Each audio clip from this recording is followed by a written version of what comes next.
Вчера во куќа на фудбалот со излекување на екипите беше одреден распоредот на надпревари за новата сезона од втората македонска фудбалска лига Исток, која треба да започне на 22 август.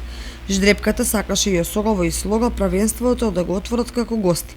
Осоговци ќе патуваат во најјужниот град во државата Гевгелија, каде ќе се сретнат со Кожев. Виничани во Росоман ќе дебитираат во второлигашката конкуренција против истоимената екипа, на која исто така ова е дебитанска сезона. Со оглед на фактот дека се работи за прво коло и први надпревари, секакви прогнози се неблагодарни.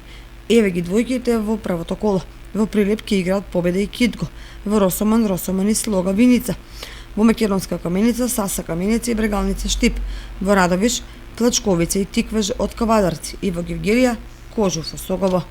Интересно што Осогово гостува и во второто коло, а Слога е домаќин на Саса Каменица. Комшиското дерби ќе се игра на петото коло, кога Осогово на Никола Мантов ќе ја пречека Слога, што ќе биде прв нивни меѓусебен дуел по повеќе од 3 децении.